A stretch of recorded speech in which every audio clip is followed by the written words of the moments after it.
आप लोगों को वृंदावन जाने के लिए पहले मथुरा जंक्शन पे जाना पड़ेगा, वहाँ से उतरेंगे। उसके बाद हम लोगों ने ऑटो किया, ऑटो करके गौरी गोपाल आश्रम पहुँच गए।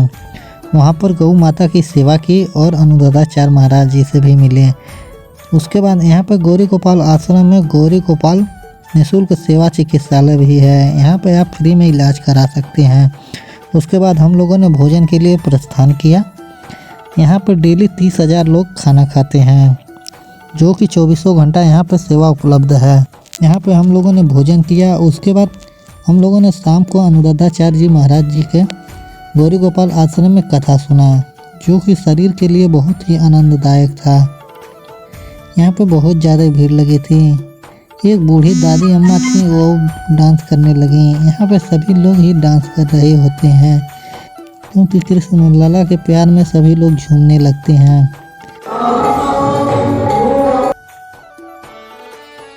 रात होने के बाद हम लोगों ने बाबा प्रेमानंद के दर्शन करने के लिए निकल पड़े। बाबा प्रेमानंद के दर्शन करने के बाद हम लोग सुबह में बांके बिहारी दर्शन करने के लिए निकल पड़े। रास्ते में ये बूढ़ी अम्मा मिली, जो कि टीका लगाने के लिए एकदम परेशान थी। तब हम लोगों ने टीका लगवा लिया, लेकिन बांके बिहारी दर्शन करने के लिए बहुत बड़ी लाइन लगी हुई थी। हम लोगों ने सर पे हाथ रख लिया, लेकिन दर्शन तो करना ही था, हम लोग लाइन में लग गए। फिर बांके बिहारी का दर्शन, तो आप देख ही सकते हैं अब हमारा नंबर आ गया है। बांके बिहारी के दर्शन कर चुके थे। उसके बाद हम लोगों ने बरसाने निकल पड़े। बरसाने निकलने के बाद हम लोगों ने राधा महल दर्शन करने के बाद हम लोगों ने प्रसाद लिया। दर्शन करने के लिए बहुत बड़ी यहाँ पर भी लाइन लगी हुई थी। दर्शन करने के बाद हम लोगों ने कीर्तन में भागीदारी ली, जम के डांस किया।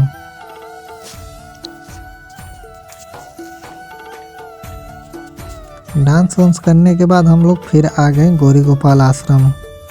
गौरी गोपाल आश्रम आने के बाद शाम को हम लोगों ने प्रेम मंदिर देखने के प्लान बनाया। प्रेम मंदिर देखने के बाद हम लोगों ने इस्कॉट मंदिर भी घूमा। अब आप लोगों को इस्कॉट मंदिर का कुछ सिनेमैटिक शॉट दिखाएंगे।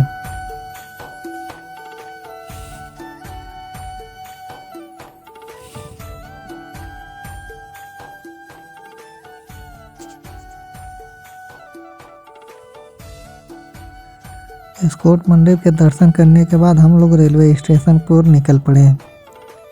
रेलवे स्टेशन की ओर जाते टाइम रास्ते में 2 साधु आपस में वार्तालाप करते हुए दिख गए। फिर हम लोगों ने कुछ आगे बढ़ा तो व्यक्ति वृंदावन के परिक्रमा कर रहे होते हैं, जो कि दंडवत बैठक परिक्रमा है।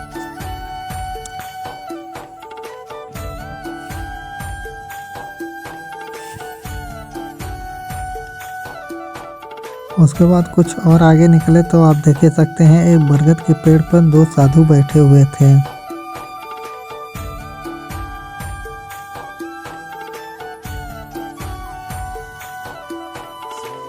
वृंदावन की दीवारों पर आप देख सकते हैं कैसी कलाकारी की हुई है।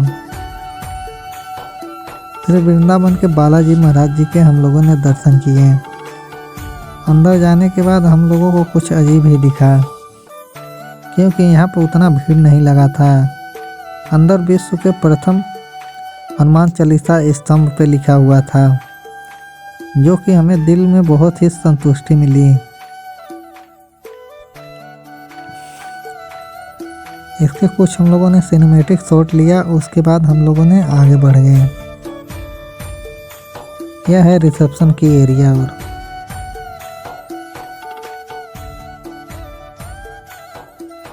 यहाँ पर नरेंद्र मोदी जी ने इनको गदा उपहार में दिया था,